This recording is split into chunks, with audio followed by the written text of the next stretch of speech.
All students, welcome in new lecture video. Students, आज की class में हम स्टार्ट करने जा रहे हैं BSc first year first semester zoology के सिलेबस को, जिसमें हम सबसे पहले स्टार्ट करेंगे यूनिट नंबर 4 को। ठीक है, जिसमें आपका यूनिट नंबर 4 है cell cycle and cell division.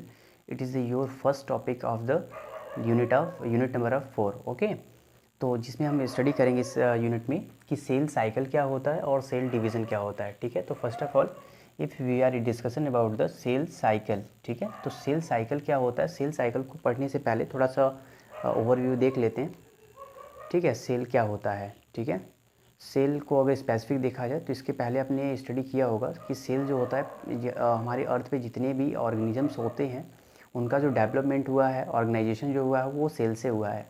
It means हम कह सकते हैं जो सेल होता है ये सारे ऑर्गेनिजम्स का ये यूनिट होता है, यानी टोटल लाइफ का क्या होता है, ये यूनिट होता है। इट मीन्स हम कह सकते हैं कि cell is the structural and functional unit of the organisms और लाइफ। ओके, तो देन इसके बाद हम स्टडी करें सेल साइकिल क्या होता है। तो सेल साइकिल का मतलब समझते हो, साइकिल्स मीन्स एक स्थान से किसी चीज़ का स्टार्ट होकर के फिर उसी स्थान पे एंड हो जाना। ठीक है, साइकिल यानी रिंग परफॉर्म। ठीक है, इस प्रकार से तो सेल साइकिल को अगर देखा जाए तो सेल साइकिल स्पेशली इस प्रकार से होता है जिसमें दो फेजेज़ होते हैं। सेल साइकिल्स में कितने फेजेज़ होते हैं, दो फेजेज़ होते हैं। ठीक है, एक लंबा फेज़ होता है, एक लॉन्ग फेज़ होता है। ठीक है, आप यहाँ से यहाँ तक देख रहे हो, इसे बोलते हैं हम इंटरफेज़। क्या बोलते हैं हम, इंटरफेज़, या इसे हम रेस्ट फेज़ के भी नाम से जानते हैं। ठीक है, ये जो इंटरफेज़ होता है ये सेल साइकिल का लॉन्ग फेज़ होता है। इसमें 3 फेजेज़ होते हैं। एक फर्स्ट होता है जीवन फेज़, इसे हम और गैप फर्स्ट के भी नाम से जानते हैं। ओके, दूसरा होता है हमारा एस फेज़। एस फेज़ को हम सिंथेसिस फेज़ भी कहते हैं। और थर्ड वन होता है हमारा G2 phase. Okay, G2 phase. ठीक है, ये जो इंटरफेज़ होता है सेल साइकिल का लॉन्गेस्ट फेज़ होता है। ठीक है, और इसमें जो सेल होता है ये डेवलपमेंट करता है, ग्रोथ करता है। ठीक है, इसमें सेल का डिवीज़न नहीं होता है। इसके बाद सेल साइकिल का सेकंड फेज़ आता है, यहाँ से लेकर के, यहाँ से आप देख रहे हो, यहाँ से लेकर के टोटल यहाँ तक का फेज़। ठीक है, ठीक है, इसे हम बोलते हैं क्या, एम फेज़ कहते हैं। एम फेज़, या फिर इसे हम डिवीज़न फेज़ के नाम से जानते हैं। ठीक है, एम फेज़ जो होता है ये सेल साइकिल का ये एक स्मॉल फेज़ होता है। इसमें जो होता है सेल का जो होता है न्यूक्लियस डिवाइड होता है और सेल का डिवीज़न होता है। इट मीन्स सेल का डिवीज़न एम फेज़ या डिवीज़न फेज़ में होता है। सेल का डेवलपमेंट किस में होता है, इंटरफेज़ या रेस्ट फेज़ में होता है। ठीक है, एम फेज़ में जो होता है दो फेजेज़ आते हैं, दो फेजेज़ यानी कि कौन कौन से, एक आपका आता है कैरियोकाइनेसिस, कैरियोकाइनेसिस, और सेकंड वन आपका आता है साइटोकाइनेसिस। ओके, इस प्रकार से। ठीक है, साइटोकाइनेसिस का मतलब साइटोप्लाज्म का डिवीज़न और कैरियोकाइनेसिस का मतलब यहाँ पे है न्यूक्लियस का डिवीज़न। ठीक है, तो याद रखिएगा न्यूक्लियस का डिवीज़न। न्यूक्लियस का डिवीज़न किस में होता है, कैरियोकाइनेसिस में। साइटोप्लाज्म का डिवीज़न किस में होता है, साइटोकाइनेसिस में। साइटोप्लाज्म, राइट, इस प्रकार से। तो इंटरफेज में सेल डेवलपमेंट ग्रोथ करती है। एम फेज या डिवीज़न फेज में क्या होता है, सेल का डिवीज़न होता है। एम फेज या डिवीज़न फेज में कितने फेज, दो फेज, कैरियोकाइनेसिस और साइटोकाइनेसिस। कैरियोकाइनेसिस में क्या होता है, न्यूक्लियस का डिवीज़न होता है, और साइटोकाइनेसिस में किसका होता है, साइटोप्लाज्म का डिवीज़न होता है। ठीक है, सेल साइकिल ये एक टोटल एक सेल साइकिल है। सेल साइकिल में हमने बता रखा आपको फर्स्ट फेज इंटरफेज और सेकेंड फेज क्या होता है हमारा, एम फेज। जो इंटरफेज होता है इसमें अगर ह्यूमन बींग्स में अगर देखा जाए तो ह्यूमन बींग्स में टोटल जो सेल्स होते हैं नियर अबाउट 24 आवर्स में cell division, cell development, cell division हो जाता है। प्रकार की ह्यूमन सेल्स जो होती हैं सेल डिवीज़न लगभग 24 घंटे में कर लेती हैं। ठीक है, कुछ ऐसी सेल्स होती हैं जिनमें हमारे बॉडीज़ में कुछ ऐसी सेल्स होती हैं जो सेल डिवीज़न वो नहीं कर पाती हैं। जैसे हार्ट सेल्स हो गए, नर्व सेल्स हो गए, और मैच्योर आरबीसी हो गए, इसमें सेल डिवीज़न नहीं होता है। ठीक है, याद रखिएगा ये कुछ एक्सेप्शनल हैं। ठीक है, इस प्रकार से। और ये आपने देख लिया। एम फेज़ में एक चीज़ और, एम फेज़ का ये जो कैरियोकाइनेसिस होता है इसमें न्यूक्लियस का डिवीज़न होता है, और इसमें भी 4 फेजेज़ होते हैं। 4 फेजेज़, एक होता है prophase, second one metaphase, right, third one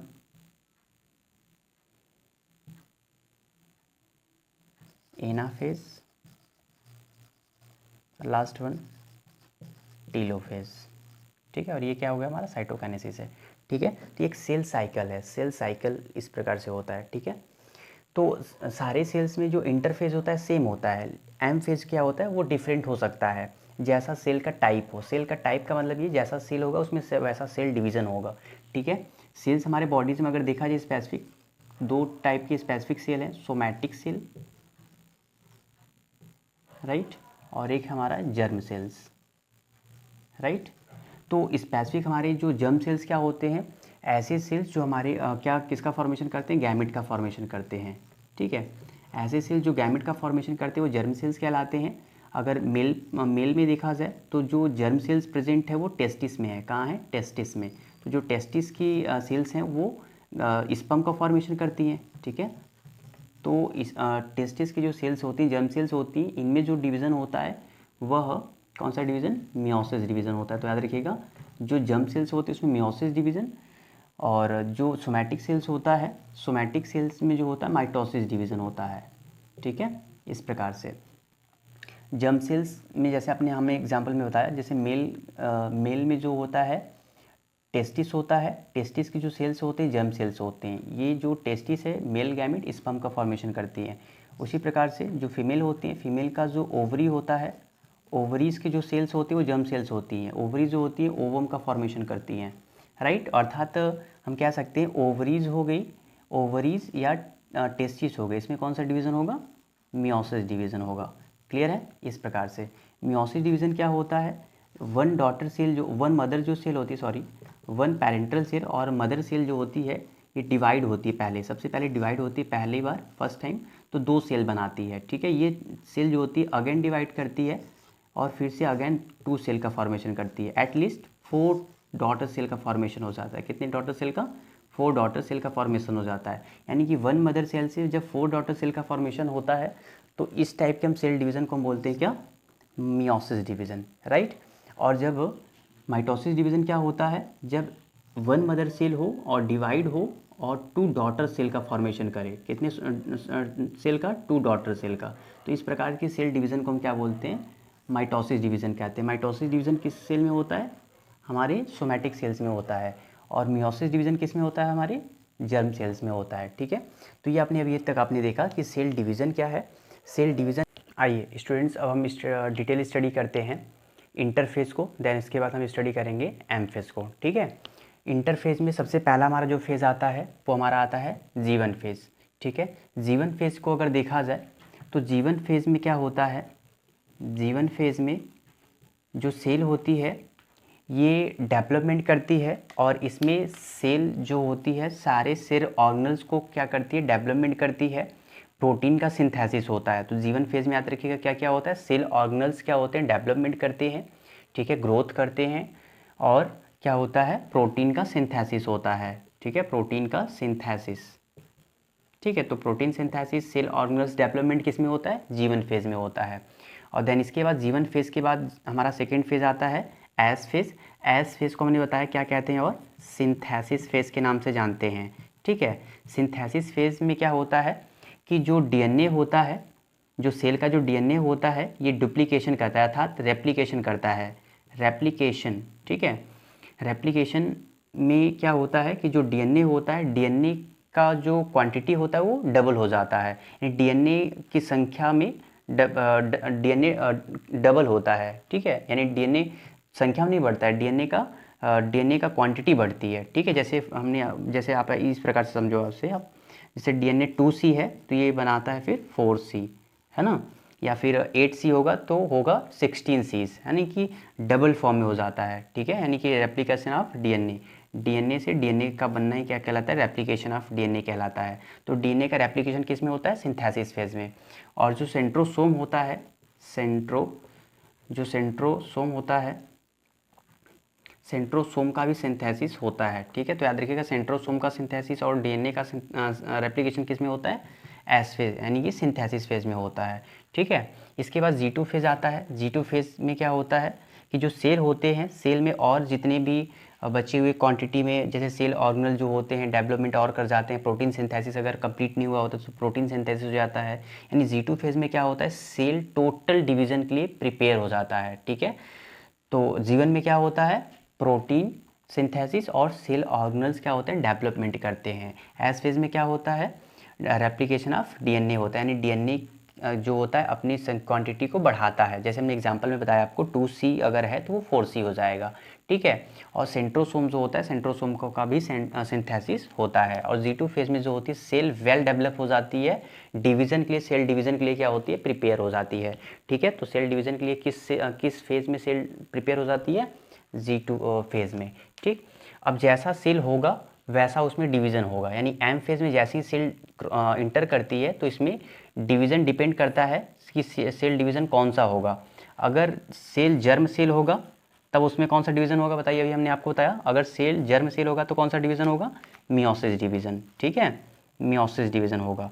अगर सेल सोमैटिक सेल है, सोमैटिक सेल अगर सेल है तो उसमें कौन सा डिवीज़न होगा, बताइए, तो माइटोसिस डिवीज़न होगा, ठीक है। तो इस वीडियो लेक्चर में हम पहले कंप्लीट करेंगे माइटोसिस डिवीज़न को, ठीक है, ठीक। तो ये हमने स्टडी किया इंटरफेस क्या होता है, इंटरफेस में तीनों फेज का आपने स्टडी किया। इंटरफेस में हमने बताया कितने टाइम लगता है लगभग होने में, 20 to 23 आवर्स लगता है, ठीक है। ये लॉन्गेस्ट फेज होती है, इसी एम फेज जो होता है ये स्मॉल फेज होती है सेल साइकिल की, ठीक है। तो ये क्या हमारा सेल साइकिल है, इसको कंप्लीट फिगर बना लेंगे।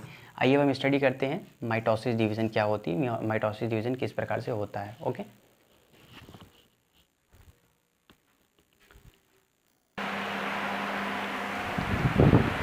चलिए स्टूडेंट्स, आइए अब हम स्टडी करते हैं मियोसिस डिवीज़न के बारे में, ठीक है। तो मियोसिस डिवीज़न क्या होता है, मियोसिस डिवीज़न मैंने आपको बताया कि ये एक जो होता है ये सोमैटिक सेल में ये डिवीज़न होता है। इस डिवीज़न में क्या होता है, वन मदर सेल जो होती है 2 डॉटर सेल का फॉर्मेशन करती है, ठीक है। One mother cell 2 daughter cell का फॉर्मेशन करती है, ठीक है। और इसमें एक खासियत और होती है, सोमैटिक सेल्स में जो माइटोसिस डिवीज़न होता है, जितने क्रोमोसोम्स मदर सेल में होते हैं उतने ही क्रोमोसोम्स कितने होते हैं, डॉटर सेल में होते हैं। जैसे 46 क्रोमोसोम अगर मदर सेल में है तो 46 क्रोमोसोम डॉटर सेल में इसमें भी रहेगा और 46 क्रोमोसोम इसमें भी रहेगा। तो याद रखिएगा कि माइटोसिस डिवीज़न में जो होता है, कि जो माइटोसिस डिवीज़न में होता है क्रोमोसोम के जो नंबर्स होते हैं वो मदर सेल से जो डॉटर सेल में होता है इक्वल नंबर्स में होते हैं। मदर सेल में जितने क्रोमोसोम्स की नंबर रहेगा उतना ही डॉटर सेल्स में भी रहता है, ठीक है। तो माइटोसिस डिवीज़न को सबसे पहले W फ्लेमिंग नामक साइंटिस्ट ने 1882 में सबसे पहले दिया था, ठीक है, देखा था। और जो माइटोसिस डिवीज़न होता है ये हमने बताया कि स्पेसिफिक 4 फेज़ में होता है, चाहे डिवीज़न कोई भी हो, चाहे माइटोसिस डिवीज़न हो, चाहे मियोसिस डिवीज़न हो। कैरियोकाइनेसिस में सबसे पहले उसका क्या होता है, न्यूक्लियस का डिवीज़न होता है, न्यूक्लियस का डिवीज़न होगा, फिर साइटोकाइनेसिस होता है, ठीक है। कोशिका विभाजन है सबसे पहले, कौन सा विभाजन, एम फेज में क्या आता है, कैरियोकाइनेसिस यानी केंद्रक का विभाजन, उसके बाद साइटोकाइनेसिस। कैरियोकाइनेसिस में कितने फेज, 4 फेज। कौन कौन से, याद करने का तरीका है, पी मेट, ठीक है, पी मेट से आप याद कर सकते हैं। कैरियोकाइनेसिस में केंद्रक का विभाजन, साइटोकाइनेसिस में कोशिका द्रव का विभाजन। कैरियोकाइनेसिस में 4 फेज, पी का मतलब प्रोफेज, एम का मतलब मेटाफेज, ए का मतलब एनाफेज, टी का मतलब टीलोफेज, ठीक है। तो सेल साइकिल को जैसे हमने पढ़ाया कि जो इंटरफेज होने के बाद तभी कैरियोकाइनेसिस होगा। कैरियोकाइनेसिस का मतलब केंद्रक का विभाजन, साइटोकाइनेसिस मतलब कोशिका द्रव का विभाजन, ठीक है। तो सबसे पहले कैरियोकाइनेसिस आएगा, तो कैरियोकाइनेसिस में सबसे पहले कौन सा फेज आएगा, प्रोफेज आएगा, ठीक है। तो फिगर वाइज हम देखेंगे किस प्रकार से सेल का न्यूक्लियस डिवाइड होता है, फिर लास्ट में सेल डिवाइड होती है और कैसे दो डॉटर सेल का फॉर्मेशन करती है, ठीक है। तो सबसे पहले आप देख रहे हो प्रोफेज ये है, प्रोफेज में ये एक सेल है, सेल का ये आउटर सरफेस क्या है, आउटर लेयर क्या कहलाता है, सेल वॉल है ये। और सेल के अंदर ये क्या है, ये न्यूक्लियस है, ठीक है, न्यूक्लियस है। न्यूक्लियस के अंदर देख रहे हो थ्रेड लाइक स्ट्रक्चर है, इसे हम क्रोमैटिन बोलते हैं, तो क्रोमैटिन थ्रेड भी कहते हैं। और ये इसके अंदर एक गोलाकार राउंड सरफेस संरचना स्ट्रक्चर और इसे हम क्या बोलते हैं, न्यूक्लियोलस, न्यूक्लियोलस, ठीक है, न्यूक्लियोलस, राइट। तो न्यूक्लियोलस है ये और ये टोटल क्या है, न्यूक्लियस है। तो न्यूक्लियस पहले डिवाइड होगा, ठीक है, कितने फेज में, 4 फेज में, प्रोफेज, मेटाफेज, एनाफेज और टीलोफेज, ठीक है। एटलीस्ट आप देखोगे जैसे ही कैरियोकाइनेसिस कंप्लीट होगा न्यूक्लियस दो पार्ट्स में डिवाइड हो जाएगा।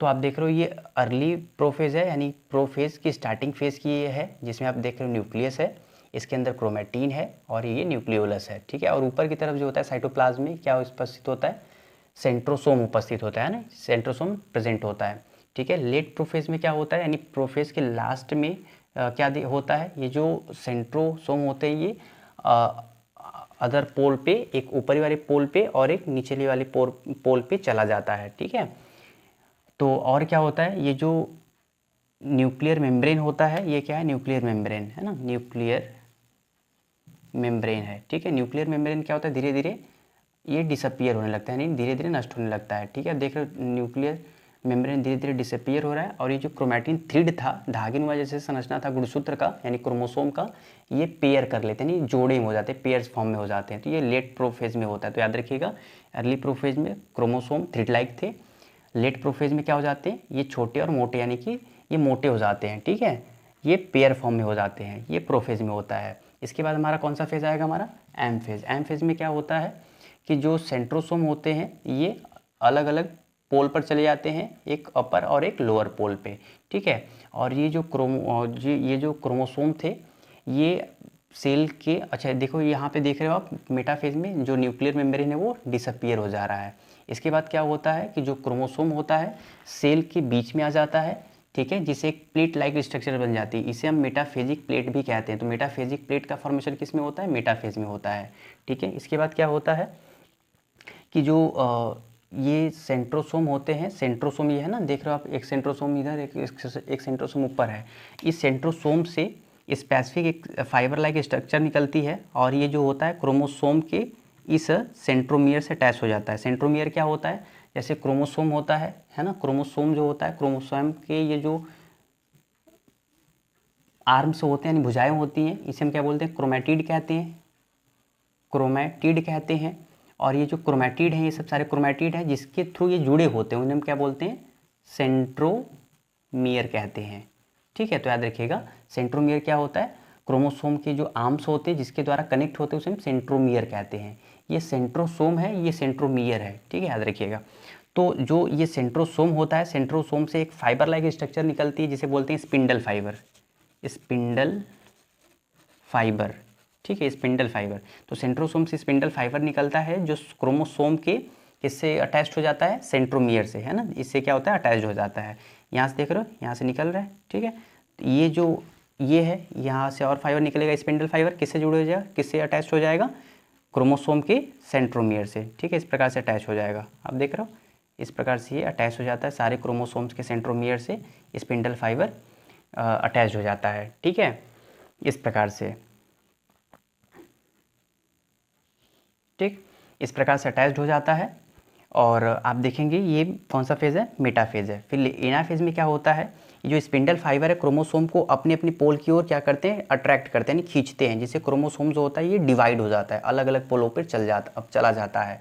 आप देख रहे हो, ये जो क्रोमोसोम है, हाफ क्रोमोसोम ऊपर चला जाता है और हाफ क्रोमोसोम नीचे की ओर आ जाता है। तो क्रोमोसोम डिवाइड हो जाता है किसमें, एनाफेज में। ठीक है, इसके बाद कौन सा फेज आ गया हमारा, टीलोफेज। टीलोफेज में क्या होता है कि जो क्रोमोसोम थे ये डिवाइड हो गए और न्यूक्लियस फिर से अगेन परफॉर्म हो जाती है। तो न्यूक्लियर मेम्ब्रेन किस फेज में पुनः बन जाता है, टीलोफेज में। और न्यूक्लियर मेम्ब्रेन किस में डिसअपियर हो जाता है, किस में, आप याद रखिएगा, मेटाफेज में। ठीक है, और एक सबसे बड़ी बात, क्वेश्चन और पूछा जाता है, ऐसा कौन सा फेज है जिसमें हम क्रोमोसोम का स्ट्रक्चर हम सीन कर सकते हैं, माइक्रोस्कोपिक स्ट्रक्चर हम स्टडी कर सकते हैं, तो वो मेटाफेज होता है। ठीक है, और इसके बाद क्या होता है, टीलोफेज में न्यूक्लियस पर्टिकुलर फिर से बन जाता है, न्यूक्लियर मेम्ब्रेन बन जाता है। न्यूक्लियर में क्या है, ये क्रोमोसोम्स हैं। ठीक है, क्रोमैटिन थ्रिड कहेंगे आप। ठीक है, क्योंकि धागे नुमा संरचना होती है, क्रोमैटिन थ्रिड है। ठीक है, क्रोमैटिन थ्रिड, राइट। और अब क्या होगा, यानी कि ये कौन सा डिवीजन कंप्लीट हुआ, कैरियोकाइनेसिस। कैरियोकाइनेसिस के बाद अब क्या आएगा, कैरियोकाइनेसिस में क्या हुआ, न्यूक्लियस था, डिवाइड हुआ और 2 न्यूक्लियस बन गया। ठीक है, डिवाइड होकर के 2 न्यूक्लियस बन गया कैरियोकाइनेसिस में। अब कौन सा फेज है आएगा हमारा, एम फेज का, साइटोकाइनेसिस। साइटोकाइनेसिस में क्या होगा, साइटोप्लाज्म का डिवीजन। साइटोप्लाज्म का डिवीजन जो होता है, सेल के बीच से एक प्लेट का फॉर्मेशन होता है, सेल के बीच कॉन्स्ट्रिक्शन होता है, यानी सेल के बीच पिचकाव आता है, और सेल में कॉन्स्ट्रिक्शन इतना बढ़ जाता है कि सेल जो होती है डिवाइड हो जाती है, और ये डिवाइड होगी तो 2 सेल परफॉर्म करेगी, है ना, 2 सेल बनाएगी इस प्रकार से। और जो प्रत्येक सेल बनेगा उसमें क्या होगा, एक एक न्यूक्लियस चला जाएगा। ठीक है, और इस प्रकार से 2 न्यू डॉटर सेल का फॉर्मेशन हो जाता है। तो आपने देखा कि माइटोसिस डिवीज़न क्या होता है। माइटोसिस डिवीज़न को सबसे पहले डब्ल्यू फ्लेमिंग नामक साइंटिस्ट ने 1882 में दिया था। जो माइटोसिस डिवीज़न होता है ये हमारे सोमैटिक सेल्स में होता है। जो माइटोसिस डिवीज़न होता है इसमें सबसे पहले कैरियोकाइनेसिस आएगा, यानी कि न्यूक्लियस का डिवीजन होगा, उसके बाद साइटोकाइनेसिस आएगा। ठीक है, कैरियोकाइनेसिस में 4 फेज, पीमेट से हम याद कर सकते हैं, प्रोफेज, मेटाफेज, एनाफेज और टीलोफेज। प्रोफेज में क्या होता है, अर्ली प्रोफेज में जो होता है न्यूक्लियस होता है, न्यूक्लियर मेम्ब्रेन होता है, इसके अंदर क्रोमैटिन थ्रीड होता है। लेट प्रोफेज में क्या होता है, जो क्रोमैटिन था ये पेयर परफॉर्म कर लेता है, यानी जोड़े में हो जाता है क्रोमोसोम। ठीक है, इस प्रकार से, और जो न्यूक्लियर मेम्ब्रेन होता है धीरे धीरे डिसअपीयर होने लगता है, और जो सेंट्रोसोम होता है ये पोल पे चले जाते हैं। देख रहे हो यहाँ पहले एक था, ये डिवाइड होकर के ये अलग पोल पे चले जाते हैं, एक ऊपरी वाले पोल पे, नीचे एक नीचे वाले पोल पे। ठीक है, इसके बाद मेटाफेज में क्या होता है, ये जो क्रोमोसोम होते हैं ये बीच में आ जाते हैं, अरेंजमेंट इनका बीच में हो जाता है, इसे हम मेटाफेजिक प्लेट कहते हैं। और लास्ट में आप देखेंगे मेटाफेज के लास्ट में जो ये सेंट्रोसोम थे, सेंट्रोसोम यहाँ पे लिख लीजिए आप, सेंट्रोसोम। ठीक है, सेंट्रोसोम से एक फाइबर लाइक स्ट्रक्चर निकलती है, इसे स्पिंडल फाइबर कहते हैं। ठीक है, इस स्पिंडल फाइबर जो होते हैं क्रोमोसोम के किससे अटैच्ड हो जाते हैं, सेंट्रोमियर से, है ना, सेंट्रोमियर से अटैच्ड हो जाते हैं इस प्रकार से। और एनाफेज में क्या होता है कि ये जो स्पिंडल फाइबर थे क्रोमोसोम को अपने अपने पोल की तरफ खींचते हैं, और क्रोमोसोम जो होता है वो डिवाइड हो जाता है आधे आधे, हाफ में आधा क्रोमोसोम ऊपर और आधा क्रोमोसोम नीचे चला जाता है। और टीलोफेज में जो होता है पुनः जो होता है न्यूक्लियर मेम्ब्रेन पुनः बन जाता है, यानी कि एक सेल में 2 न्यूक्लियस प्रेजेंट हो जाते हैं, और इस प्रकार से केंद्रक डिवाइड होकर के एक सेल में 2 न्यूक्लियस बन जाते हैं, और इस प्रकार से हमारा कैरियोकाइनेसिस कंप्लीट होता है, केंद्रक 2 बन जाते हैं, यानी न्यूक्लियस 2 बन जाते हैं। और लास्ट में आप देखेंगे साइटोकाइनेसिस होता है, साइटोकाइनेसिस। ठीक है, साइटोकाइनेसिस में जैसा ही होता है सेल प्लेट बनेगा, सेल प्लेट होने के बाद 2 सेल बन जाता है। ठीक है, तो इस प्रकार से आपने स्टडी किया कि किस प्रकार से माइटोसिस डिवीजन में एक सेल से 2 सेल का फॉर्मेशन होता है। ठीक है, तो इस क्लास में आपने स्टडी किया सेल साइकिल क्या है और सेल डिवीज़न क्या होता है। सेल डिवीज़न में आपने स्टडी किया माइटोसिस डिवीज़न के बारे में। ठीक है, तो सेल साइकिल आपने देखा कि सेल साइकिल एक सेल का एक इवेंट्स होता है जिसमें सेल डेवलपमेंट करती है। इसमें आपने देखा सेल जो होती है ग्रोथ करती है, डेवलपमेंट करती है, और लास्ट में डिवाइड होकर के न्यू डॉटर सेल का फॉर्मेशन करती है। सेल साइकिल के अंतर्गत हम ये सब सारी चीज़ों का अध्ययन करते हैं। ठीक है, तो आज के लिए इतना ही। Thank you to all students.